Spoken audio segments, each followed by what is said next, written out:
Hello friends, स्वागत है आप सभी का आपके अपने परिवार उद्धव क्लासेस पर। आज की इस सेशन में देखेंगे हम लोग बिहार पुलिस एग्जाम से संबंधित टॉप 50 जीके जीएस के क्वेश्चंस। ये जो क्वेश्चंस बनाए गए फ्रेंड्स आपके बिल्कुल एग्जाम पैटर्न पर ये बनाए गए हैं। जो आपके टॉप 30 क्वेश्चंस का आपको इसमें प्रैक्टिस सेट कराए जाएंगे और ये प्रैक्टिस सेट जो होगा हमारा 11 होगा। इससे पहले ऑलरेडी हमारा 10 तक कवर हो चुका था। और इनके साथ ही में फ्रेंड्स आपके इंपॉर्टेंट फैक्ट्स कराए जाएंगे, जिस तरह से आपके 20 क्वेश्चन के करीब होंगे और इस तरह से आपके टोटल 50 क्वेश्चंस कवर हो जाएंगे। तो सेशन के अंत तक जरूर बने रहिएगा, ये सेशन आपके लिए बेहद इंपॉर्टेंट होने वाली है। और एक बात और बता दूं फ्रेंड्स, आपके जो क्वेश्चंस बनाए गए हैं आपके सारे क्वेश्चंस आपके एनसीईआरटी बेस्ड क्वेश्चंस बनाए गए हैं। जो फ्रेंड्स आपके एग्जाम पे जो है अभी के समय में एनसीईआरटी बेस्ड क्वेश्चंस आपके पूछे जा रहे हैं। तो सेशन के अंत तक जरूर बने रहिएगा, ये सेशन आपके लिए बेहद इंपॉर्टेंट और यूजफुल होने वाली है। तो चलिए आज का इंपॉर्टेंट सेशन शुरू करते हैं फर्स्ट क्वेश्चन से।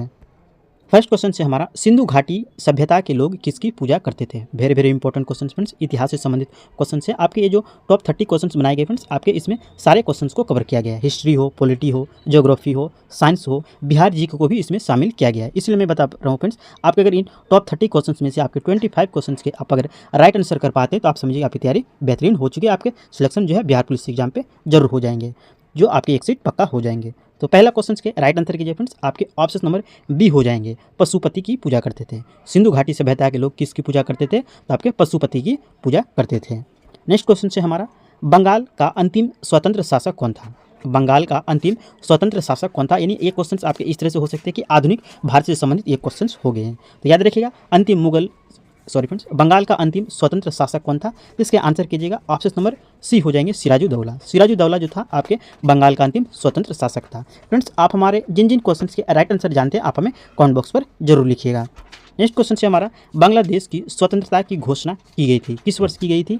तो याद रखिएगा आपके 1971 ईस्वी में। 1971 ईस्वी में जो है बांग्लादेश को स्वतंत्रता की घोषणा की गई थी। और किसके द्वारा इसे, भारत के द्वारा जो है इसे स्वतंत्रता प्रदान की गई थी। जो फ्रेंड्स आपके भारत और बांग्लादेश और पाकिस्तान के बीच विवाद हुआ था, उनमें से जो है भारत इसमें मुख्य भूमिका निभाई थी पाकिस्तान और बांग्लादेश के युद्धों के बीच, जो 1971 ईस्वी में युद्ध लड़े जाते हैं। तो याद रखिएगा इसकी स्वतंत्रता कब मिलती है? तो आपके 1971 ईस्वी में मिलती है। नेक्स्ट क्वेश्चन है, अफीम युद्ध किन दो देशों के बीच हुआ था? अफीम युद्ध किन दो देशों के बीच हुआ था? इसके करेक्ट आंसर कीजिएगा, ऑप्शन नंबर बी हो जाएंगे, चीन और इंग्लैंड के बीच अफीम युद्ध हुआ था।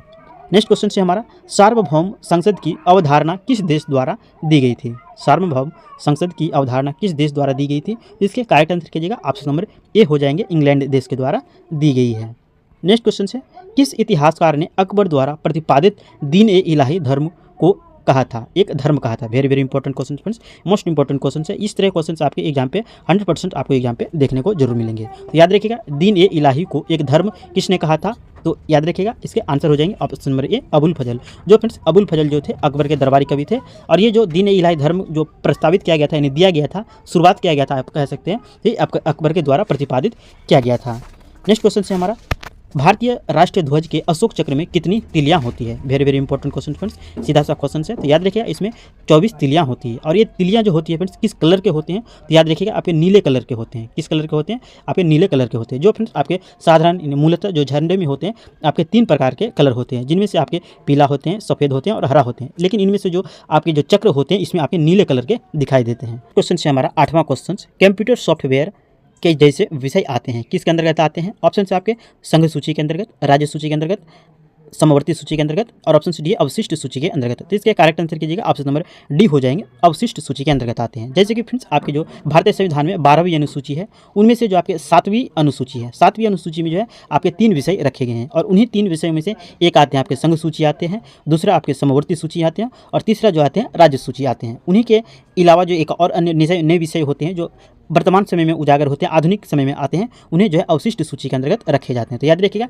ये क्वेश्चंस आपके एक तरह से पॉलिटी से संबंधित क्वेश्चंस हो गए हैं, जो आपके समवर्ती सूची के संदर्भ में बताया गया है। तो ये किसके अंतर्गत आएंगे? अवशिष्ट सूची के अंतर्गत आएंगे। नेक्स्ट क्वेश्चन से हमारा, कौन सा अनुच्छेद राज्य के नीति निर्देशक सिद्धांत से संबंधित है?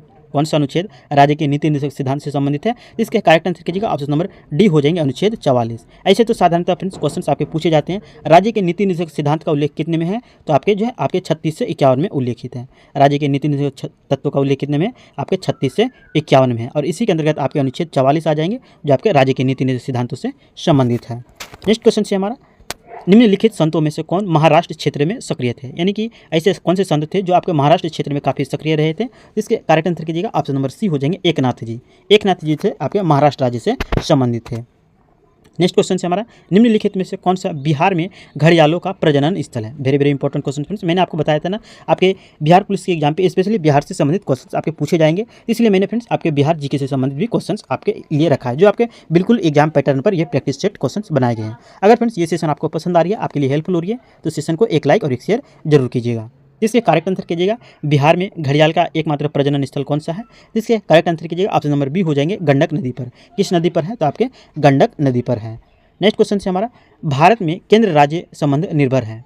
भारत में केंद्र और राज्य के बीच जो संबंध है यह किस पर निर्भर करते हैं, तो इसके करेक्ट आंसर कीजिएगा, ऑप्शन नंबर ए हो जाएंगे आपके संवैधानिक प्रावधानों पर। संविधान में जो प्रावधान किए गए हैं उसी पर आधारित है केंद्र और राज्यों के बीच संबंध का।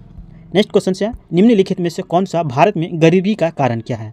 भारत में जो फ्रेंड्स आपके गरीबी है, इसमें मूलतः कारण कौन से हैं, तो इसके करेक्ट आंसर कीजिएगा, ऑप्शन नंबर डी हो जाएंगे इनमें से सभी। यानी कि कम पूंजी का निर्माण, ये भी गरीबी के कारण है। बुनियादी ढांचे की कमी, ये भी कमी का कारण है। और जनसंख्या का दबाव, यानी काफ़ी जनसंख्या वृद्धि दर होने की वजह से जो है भारत में गरीबी का कारण है। नेक्स्ट क्वेश्चन से हमारा, निम्नलिखित में से कौन सी सबसे कठोर धातु है। निम्न में से कौन सी सबसे कठोर धातु है, जिसके करेक्ट आंसर कीजिएगा, ऑप्शन नंबर डी हो जाएंगे टंगस्टन। टंगस्टन जो फ्रेंड्स आपके सबसे कठोर धातुओं में से जाना जाता है। कभी कभी फ्रेंड्स आपके एग्जाम पे जो है आपके क्वेश्चन पूछ लिए जाते हैं, आपके बिहार पुलिस के एग्जाम पे क्वेश्चन पूछे गए थे आपके, तो याद रखिएगा क्वेश्चंस क्या पूछा गया था। साइंस के संदर्भ में आपके जो साइंस से संबंधित क्वेश्चंस पूछे जाएंगे, आपके 20 क्वेश्चंस, उन्हीं में ये क्वेश्चंस पूछा गया था कि टंगस्टन का एटॉमिक नंबर क्या होता है, यानी कि परमाणु क्रमांक क्या होता है, या फिर आप परमाणु संख्या भी कह सकते हैं। तो इनके परमाणु संख्या जरूर याद रखिए फ्रेंड्स, आपके 74 होते हैं, यानी 74 जो है आपके टंगस्टन का एटॉमिक नंबर है। साथ में फ्रेंड्स सोना का भी याद रख लीजिएगा, सोना का एटॉमिक नंबर होते हैं आपके 79 होते हैं। और लोहा के जो होते हैं आपके, जिसे Fe से संकेत करते हैं, इनके एटॉमिक नंबर आते हैं आपके 26 आते हैं। और प्लेटिनम के जो होता है फ्रेंड्स आपके 78 होते हैं। तो ये चारों ऑप्शन जरूर याद रखिएगा फ्रेंड्स, क्योंकि ये जो धातु तत्व को दर्शाया गया है ये काफ़ी इंपॉर्टेंट और काफ़ी यूजेबल है। सोना भी यूज होते हैं, लोहा भी यूज होते हैं, प्लेटिनम भी यूज होते हैं। इसी वजह से जो आपके इसी तरह के क्वेश्चन के एटॉमिक नंबर एग्जाम पे पूछ लिए जाते हैं, ये सभी के याद रखिएगा। नेक्स्ट क्वेश्चन से हमारा, निम्नलिखित में से कौन सा साथ मिश्रण नहीं, कौन सी धातु पारद से बनती है। तो इनमें से जो है कौन सी धातु पारद के साथ मिश्रण नहीं बनाती है, ये क्वेश्चन आपके पूछे गए हैं। कौन सी धातु है जो आपके पारद के साथ मिश्रण नहीं बनाती है, इसके करेक्ट आंसर कीजिएगा, ऑप्शन नंबर डी हो जाएंगे लोहा। लोहा धातु जो है आपके पारद के साथ अमलगम नहीं बनाते, यानी मिश्रण नहीं बनाते हैं। इस तरह भी क्वेश्चन आपके एग्जाम पे पूछे जा चुके हैं कि पारद के मिश्र धातु को जो क्या कहते हैं फ्रेंड्स, तो अमलगम कहते हैं। याद रखिएगा क्या कहते हैं, अमलगम कहते हैं। पारे के मिश्र धातु को, यानी पारद के साथ जो और अन्य धातु मिश्रण होते हैं उसको क्या कहेंगे, उसे अमलगम कहेंगे। नेक्स्ट क्वेश्चन से हमारा, निम्नलिखित में से किस तत्व में इलेक्ट्रॉन नहीं पाए जाते हैं। सबसे पहले तो जानिए फ्रेंड्स इलेक्ट्रॉन किसे कहते हैं, जिनमें से आपके द्रव्यमान संख्या में से आप अगर परमाणु संख्या को घटाते हैं, परमाणु संख्या को घटाने के बाद जो आपके संख्या बचेंगे वही आपके जो है क्या होते हैं, आपके न्यूट्रॉन की संख्या होते हैं। जैसे कि फ्रेंड्स आपके क्या हो जाएंगे, मान लीजिए कि आपके ऑक्सीजन है, ऑक्सीजन के परमाणु संख्या कितने होते हैं, तो ऑक्सीजन के जो परमाणु संख्या होते हैं आपके 8 होते हैं। और इनके द्रव्यमान संख्या कितने होते हैं, तो आपके 16 होते हैं। 16 में से, यानी द्रव्यमान संख्या में से आप अगर परमाणु संख्या को घटाते हैं तो आपके न्यूट्रॉन की संख्या निकल के आ जाएंगे। तो इस तरह से आपके न्यूट्रॉन की संख्या जो हो जाएंगे 8 हो जाएंगे। तो इस तरह से आप ज्ञात कर सकते हैं। लेकिन इसके करेक्ट आंसर जो होंगे आपके ऑप्शन नंबर सी हो जाएंगे, हाइड्रोजन हो जाएंगे। क्योंकि फ्रेंड्स आपके हाइड्रोजन का जो एटॉमिक नंबर होते हैं 1 होते हैं और द्रव्यमान संख्या जो है आपके 1 होते हैं। तो इस वजह से जो है इसमें एटॉमिक नंबर जो है आपके 0 हो जाएंगे, यानी न्यूट्रॉन की संख्या जो है 0 हो जाएंगे। इसलिए बोला गया कि इसमें न्यूट्रॉन नहीं होते हैं, तो आपके आंसर हो जाएंगे हाइड्रोजन में नहीं होते हैं। ये अपवाद के स्वरूप में याद रखिएगा।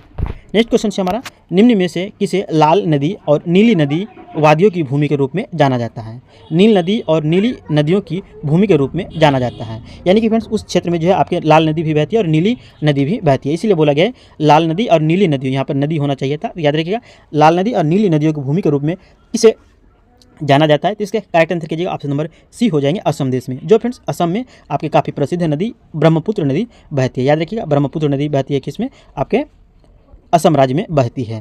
नेक्स्ट क्वेश्चन से हमारा 18वां क्वेश्चन, 100% सौर ऊर्जा पर चला प्रदेश कौन सा है। 100% सौर ऊर्जा की बात पूछे गए हैं फ्रेंड्स, सौर पैनल। तो याद रखिएगा चलने वाला भारत का पहला प्रदेश कौन सा है, जिसके करेक्ट आंसर कीजिएगा, ऑप्शन नंबर सी हो जाएंगे दीव। जो दमन और दीव हैं उन्हीं में से जो आपके दीव शहर है, यानी दीव स्टेट जो है इसमें जो है 100% सौर ऊर्जा से संचालित होने वाला पहला प्रदेश है। नेक्स्ट क्वेश्चन से, परावर्तन के नियम सत्य है, किस संदर्भ में सत्य है। ऑप्शन से आपके केवल समतल दर्पणों के लिए, ऑप्शन बी है केवल अवतल दर्पणों के लिए, ऑप्शन सी है उत्तल दर्पणों के लिए, और ऑप्शन डी है सभी परावर्तक सतहों के लिए। इसके राइट आंसर जो होंगे ऑप्शन नंबर डी हो जाएंगे, क्योंकि फ्रेंड्स आपके परावर्तन की घटना जो है आपके समतल दर्पण में भी देखने को मिलेंगे, अवतल दर्पण में भी देखने को मिलेंगे और उत्तल दर्पणों में भी देखने को मिलेंगे। इसलिए आंसर हो जाएंगे सभी परावर्तक सतहों पर जो आपके परावर्तन के नियम देखने को मिलेंगे।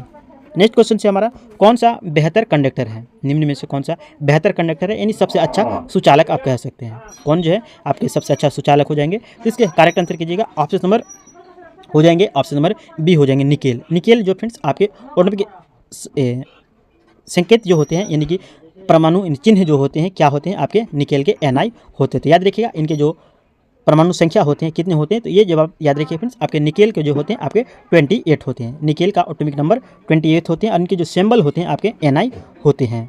नेक्स्ट क्वेश्चन से हमारा फ्रेंड्स, आपको अगर ये सेशन पसंद आ रही है, आपके लिए हेल्पफुल हो रही है, तो सेशन को एक लाइक और एक शेयर जरूर कीजिएगा। नेक्स्ट क्वेश्चन से हमारा खगोलीय दूरबीन द्वारा बनाई गई छवि कैसी होती है। खगोलीय दूरबीन द्वारा बनाई गई छवि कैसी होती है, तो इसके आंसर कीजिएगा ऑप्शन नंबर बी हो जाएंगे आवर्धित और आभासी। आवर्धित और आभासी जो है आपके खगोलीय दूरबीन द्वारा छवि बनाई जाती है। नेक्स्ट क्वेश्चन से ध्वनि की तीव्रता किसके संदर्भ में मापी जाती है। ध्वनि की तीव्रता साइंस से संबंधित क्वेश्चन है, तो याद रखिए फ्रेंड्स, आपके ध्वनि की तीव्रता जो है किस संदर्भ में मापी जाती है, तो आपके आयाम के संदर्भ में मापी जाती है। याद रखिएगा किस संदर्भ में मापी जाती है, आयाम के संदर्भ में मापी जाती है। हालांकि इनके जो ध्वनि की तीव्रता के जो मात्रक होते हैं वो आपके ध्वनि की तीव्रता जो मापी जाती है आपके डेसिबल में मापी जाती है। तो ये भी याद रखिए आपके किस में मापी जाती है, डेसिमल में मापी जाती है। नेक्स्ट क्वेश्चन से हमारा किस मुगल शासक ने साहू को मुक्त कर दिया था। साहू जो एक काफ़ी प्रसिद्ध शासक था, जो मुगल शासकों के द्वारा इसे मुक्त कर दिया जाता है, तो इसके आंसर कीजिएगा ऑप्शन नंबर डी मुएज्जम। मुएज्जम को जो है मुगल शासकों के द्वारा जो है आपको मुक्त कर दिया जाता है। नेक्स्ट क्वेश्चन से विटामिन की खोज किसने की थी, तो विटामिन की खोज जो की गई थी, आंसर कीजिएगा ऑप्शन नंबर सी हो जाएंगे फंक के द्वारा। फंक के द्वारा जो है आपके विटामिन की खोज की गई थी। वहीं अगर बात करें फ्रेंड्स कि एडवर्ड जेनर ने किसकी खोज की थी, तो याद रखिए आपके चेचक के टीके। चेचक के टीके की खोज जो की गई थी आपके किसके द्वारा की गई थी, एडवर्ड जेनर के द्वारा की गई थी। और अलेक्जेंडर फ्लेमिंग की अगर बात करें फ्रेंड्स, तो इसने किसकी खोज की थी, तो आपके किसकी खोज की थी, तो याद रखिएगा पेनिसिलिन की खोज की थी। किसकी खोज की थी, तो आपके पेनिसिलिन की खोज जो की गई थी आपके किसके द्वारा की गई थी, तो आपके अलेक्जेंडर फ्लेमिंग के द्वारा की गई थी। लुई पास्चर की अगर बात करें तो दूध के पास्चुराइजेशन की खोज जो की गई थी आपके किसके द्वारा की गई थी, तो आपके लुई पास्चर के द्वारा की गई थी। नेक्स्ट क्वेश्चन से बिहार का शोक किससे कहा जाता है। Very very important question friends, आप उम्मीद है कि ये क्वेश्चन का आंसर जो है आसानी से जानते होंगे, क्योंकि फ्रेंड्स आप अगर बिहार कॉम्पिटिटिव एग्जाम्स की तैयारी करें तो ये क्वेश्चन आपको जानना अनिवार्य है, क्योंकि इस नदी के प्रभाव से जो है हर एक डिस्ट्रिक्ट जो है काफ़ी अवगत है इसकी जानकारी से संबंधित, क्योंकि फ्रेंड्स आपके बिहार का शोक कही जाने वाली नदी है, जिसके आंसर कीजिएगा आपकी ऑप्शन नंबर बी हो जाएंगे कोसी नदी। बिहार का शोक जो कही जाती है किसे कही जाती है, कोसी नदी को कही जाती है। नेक्स्ट क्वेश्चन है हिमालय किस प्रकार का पर्वत है, तो आंसर कीजिएगा ऑप्शन नंबर ए हो जाएंगे वलित पर्वत का उदाहरण है। कभी कभी ऑप्शन में इस तरह भी लिख लिए जाते हैं फ्रेंड्स कि नवीन वलित पर्वत का उदाहरण है, नवीन वलित पर्वत का उदाहरण है, तो ये भी याद रखिएगा नवीन वलित पर्वत का उदाहरण है कौन, आपके हिमालय पर्वत। नेक्स्ट क्वेश्चन से पटना का गोलघर का निर्माण किसके द्वारा किया गया था, यानी किसने किया था, तो इसका आंसर कीजिएगा ऑप्शन नंबर बी हो जाएंगे जॉन ग्लास्टिन के द्वारा। जॉन ग्लास्टिन के द्वारा जो है पटना के गोलघर का निर्माण किया गया था। और इस गोलघर का निर्माण क्यों किया गया था, क्योंकि फ्रेंड्स जब आपके 1978 यानी 77 के संदर्भ में जो आपके काफ़ी अकाल आया था, उसी के दौरान जो है इसका निर्माण किया गया था, क्योंकि भोजन को यानी कि फ्रेंड्स आपके अनाजों को सुरक्षित रखने के लिए यानी भंडारण बनाए रखने के लिए जो है इसका निर्माण किया गया था, यानी अनाजों को सुरक्षित भंडार रखने के लिए जो है पटना के गोलघर का निर्माण किया गया था। और किसके द्वारा किया गया था, तो आपके जॉन ग्लास्टिन के द्वारा किया गया था। नेक्स्ट क्वेश्चन से मौलिक कर्तव्यों को संविधान में किस संशोधन द्वारा शामिल किया गया था, तो इसका आंसर कीजिएगा ऑप्शन नंबर बी हो जाएंगे 42वें संविधान संशोधन। 42वें संविधान संशोधन के द्वारा जो है मौलिक कर्तव्यों को शामिल किया गया था। नेक्स्ट क्वेश्चन से हमारा बिहार में कृषि पर आश्रित लोगों की संख्या प्रतिशत में कितनी है, तो इसका आंसर कीजिएगा ऑप्शन नंबर डी हो जाएंगे 78.6%। नेक्स्ट क्वेश्चन से हमारा तीसरा क्वेश्चन, जीवन का अधिकार किस अनुच्छेद में है, जीवन का अधिकार किस अनुच्छेद में है, तो इसका आंसर कीजिएगा ऑप्शन नंबर सी हो जाएंगे अनुच्छेद 21 में। अनुच्छेद 21 में जो आपके जीवन का अधिकार का उल्लेख किया गया है। और आज की सेशन का आखिरी क्वेश्चन फ्रेंड्स, ये क्वेश्चन रहा आपके टेस्ट के रूप में। इन टेस्ट क्वेश्चंस का आंसर जो है फ्रेंड्स आप हमें कमेंट बॉक्स पर बताइएगा। आपके लिए मैं ये क्वेश्चंस आपको छोड़ रहा हूँ और इनका जवाब जो है आप हमें कमेंट बॉक्स पर बताइएगा। क्वेश्चन से आपके राष्ट्रपति अपना त्याग पत्र किसे देते हैं, पॉलिटी से संबंधित क्वेश्चन है, याद रखिएगा राष्ट्रपति जो है आपके त्याग पत्र किसको देते हैं, तो इसका जवाब आप हमें कमेंट बॉक्स पर जरूर बताइएगा। इनमें से जो राइट आंसर होंगे कमेंट बॉक्स पर लिखिएगा। तो फ्रेंड्स हमारा ये प्रैक्टिस सेशन का क्वेश्चन यहीं से समाप्त हुआ। अगर फ्रेंड्स ये सेशन आपको पसंद आई है, आपके लिए हेल्पफुल हुई है, तो सेशन को एक लाइक और एक शेयर जरूर कीजिएगा। और आप अगर हमारे इस उद्धव क्लासेस पर नए हैं तो उद्धव क्लासेस को सब्सक्राइब कर लीजिएगा और बेल आइकन को भी प्रेस कर दीजिएगा, ताकि आपको हमारे आने वाले इसी तरह के इंपॉर्टेंट वीडियो को आप तक पहुंचते रहे। अब फिर मिलते हैं इसी तरह के इंपॉर्टेंट सेशन के साथ नेक्स्ट सेशन में। Thanks for watching.